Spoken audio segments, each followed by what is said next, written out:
What's going on, Good Edwin? to see you, buddy. So today we've got this Mustang to drive. Ford came out with this Mustang in late '64. So it's first generation, first series. What do you think? I mean, A, I think it's awesome that we're riding in one of the very first Mustangs. Second, it's a drop top and a gorgeous day in Atlanta. All right, let's go.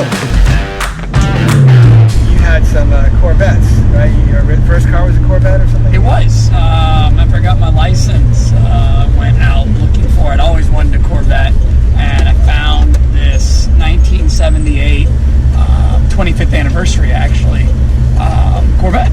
And it ended up being one of my favorite cars I've ever had.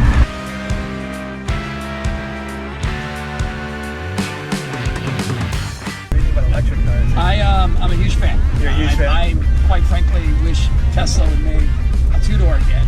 I'd love to have a modern two-door Tesla-powered vehicle. The four doors are a little big. Yeah. I want to check out that Model 3 that they're coming out with. Yeah. I might give that a whirl. The S-Class they have, that Model S, is really cool, but it's a boat. I've been in it, but it's really fun. Yeah, yeah. And I'm all for electric. I don't, you know me, I'm on the road most of the time. So when I'm in town, I don't drive that much distance-wise. Yeah. So a single charge on a modern Tesla will last me days. Yeah. I think the biggest thing I have, like I would miss one. I love stick manuals. I mean, like drive, but that's part of it. But I would also miss the sound. Like just when you listen to this car, it sounds incredible. You can't beat American muscle. You can't when it comes to the sound. What do you think about self-driving cars? I mean, Can't wait. Can't wait. I will say this though, I don't know why everybody keeps talking about the coming age of self-driving vehicles. Ever since the popularity of Lyft and Uber has really exploded, the user experience of Lyft and Uber from the consumer's perspective is a self-driving car. I pull out an app, I tell it where I'm at, I tell it where I want to go, it shows up, I open a door, I get in. Right. I sit in there, do whatever I want with no view to the outside world necessary, and then I get out as soon as it gets to my destination. As far as I'm concerned, it is a self-driving car. Yeah. The only thing that's going to change for me is cost. I can't wait. It's going to be amazing. I actually think from everything I've paid attention to, which admittedly is not that much, that you'll see self-driving on highways for things like trucking well before we'll see it on roads like we are on today that have very significant variance to them.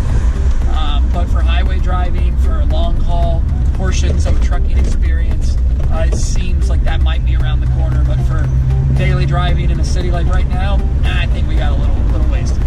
Yeah.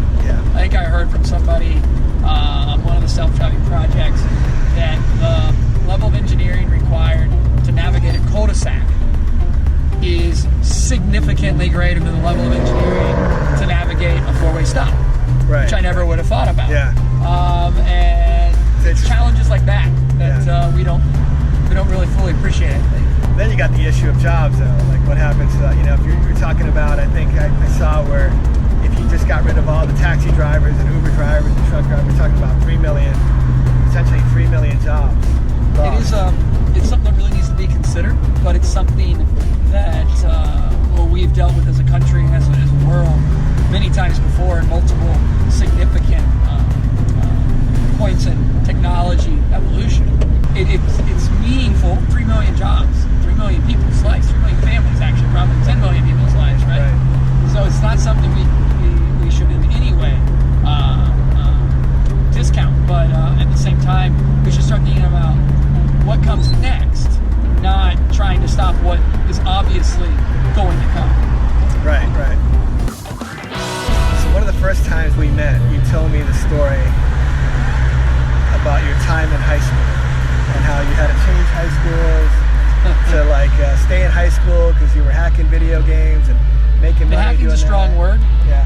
Hacking's a strong word. Okay. Well, we were making mods for video games. Okay. Mods for video games. Well, I was doing that before high school and through high school, and ultimately there was enough interesting opportunity, at least as I saw it my junior year, that I just withdrew and just really started focusing on software and technology is what I really wanted to embrace, and figured I could learn the rest of it on the way. And I on some wood, and never went back. And so you dropped out. Today. You dropped out your junior year. Dropped out junior year, second semester, so junior year. Wow. That's something I always have to caveat. I didn't withdraw just because I was fed up. Right. I had a software business and you were busy. that was you were like taking a lot of time, and I was missing class. Yeah. And I'll never forget this. One of my teachers gave me a buzz, and she said basically, "Hey, look, I just got out of a meeting with all your other teachers and administrators at the school. You've missed enough time this year so far. If you miss a single more day, you're going to hit the state's limits, and they're going to have to basically expel you for the rest of the year. But come in and withdraw for the sake of transfer, and it's indefinite. Okay. And you can always come back in this thing." And I was like, "Oh, hey, thanks for the heads up." Literally the next morning, I went in and did that, and I just never got back. But what's amazing to me is that, again, you didn't do this because you were just going to slack off and not want to go to school. You were busy. Actually, quite the opposite. You were so I was busy. running out of hours in the day to do the things I needed to get done. And I felt carpe diem, opportunities in front of me at the time, or some that may come and may pass and may never come back again. But being able to go back to school was something I felt was always an opportunity if this thing never worked out. So you never went back to college, right? No, I never finished high school, didn't end up getting my GED either, and which means I never went to college. But I've been fortunate to spend a lot of time collaborating with some brilliant folks in college, as well as some professors and researchers. I have the great pleasure and honor at this point in my life of serving on 2 separate advisory boards at Georgia Tech. Wow. So that actually is something I really look forward to every chance I get. What's incredible to me, though, is that you hear all the stories of tech founders and CEOs that famously drop out of college, like Bill Gates or Mark Zuckerberg, and they start their companies, and you didn't even go to college. You dropped out of high school, and I mean that's just so much more impressive to me, remarkable. I don't know if it's impressive or stupid, but college expense has gotten so high. The cost of college continually increases. These kids come out of college with average $40,000 in debt, and that's just crazy. Which is insane. And that's just average. I mean, if you're going to plenty that have more. Yeah, if you go to an elite school, it could be even more. And that's for 4 years. And then just you get out of school, and maybe you get a job, maybe you don't. But there's 500,000 or more estimated computer science jobs available right now, and a lot of you can learn those skills really in a year or less, or a year or two maybe, and get one of these jobs making 40, 50, 60K right without a college degree. And so I don't think the economics are really adding up long term. I think somebody's going to have to give. The model's got to evolve. It has to. It's got to evolve, and it is evolving. You talk about over 500,000 jobs worldwide in computer science related fields, and that number, every time I bring it up to somebody that's not aware, like, what? Well, yeah, no, we're in a negative unemployment industry.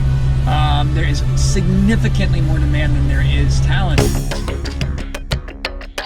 There's a really amazing organization that has both Bill Gates and the Zuckerberg support called Andela that a buddy of mine, Jeremy Johnson, started, that's bringing the training and the skilling over to Africa and enabling folks to stay in Africa but get U.S. quality and U.S. compensated computer science jobs.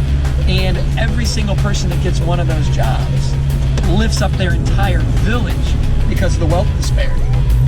And I've always been impressed by what Jeremy's done there. It's a 65. Really? Oh, nice. 68? Yeah, Yes, sir. Yeah, we are. You're on camera right now.